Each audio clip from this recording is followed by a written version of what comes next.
Next, it is your administration. So, Alauddin was an able and efficient administrator. He made a study of the cause of revolts and initiated reforms for keeping control over the nobles.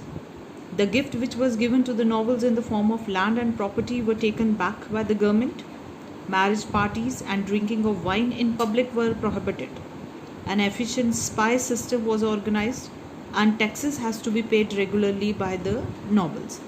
Alauddin made a study of the administration of previous ruler. He tried to find out the cause of rebellions by nobles in his court. He discovered there were three main reasons. So what was the three main reasons? The first one, the wealth of the nobles. Second, social gatherings.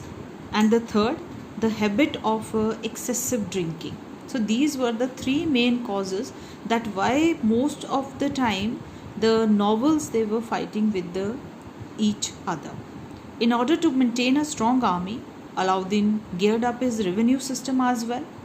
Revenue for all land was refixed and collected strictly. In some area such as Ganga, Jamuna, Dhab, these were the land which was between two rivers. It was raised to 1/2 on the total produce. Reason? Because these were very fertile lands. Grain was stored in the government granaries. Alauddin introduced a system of chera, please underline, for every soldier, and dag, underline, or branding of,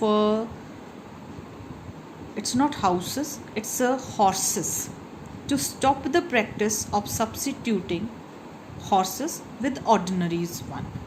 Okay, so it's not houses, please correct, it is horses.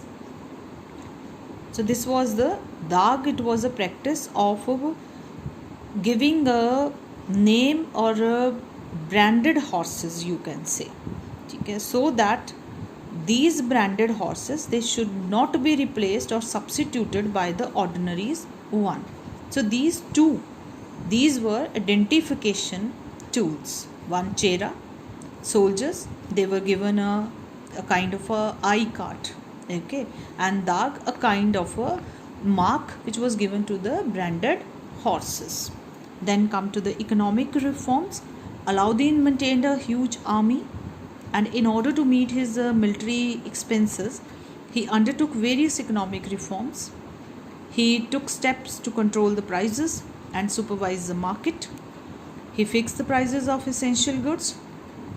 Officers were appointed to keep a check on the prices, and due to the strict check on the shopkeepers, there were no cheating with weights. Weights means weighing, and whoever was found charging beyond the price limit was punished. Thus, the traders could not overprice their goods. Then come to the art and the architecture. He was a great patron of art and architecture. Poet and scholars adorn his court. Amir Khusro, Amir Hassan were the most prominent among them. Alauddin was a great builder. He built the famous Alai Darwaza. You can see the picture. Near Qutub Minar, a new town, Sri, near Delhi, and also constructed Huz Khan, a big tank for the royal bath. Alauddin was undoubtedly a great conqueror and effective administrator. He was a man of determination. His chief aim was the welfare and protection of his subjects. The reforms which he has undertaken show his progressive attitude. He was a religious man, but he did not let religion interference in the affairs of the state. So this was about the Khilji dynasty. Now after the Khilji dynasty, the another dynasty which came, that was the Tughlaq dynasty. So after the death of Alauddin Khilji, there was again chaos in the kingdoms. Malik Kafur assumed power as a regent. Regent is given here, someone who actually governs in place of a king or queen, because the king or queen is absent or still a minor, underage. He was killed by Alauddin's slaves who hatched a conspiracy against him.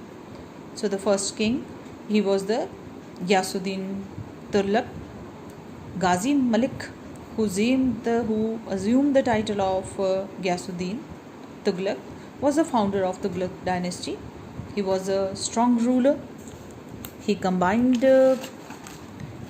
fairness and firmness to establish peace and order in the kingdom.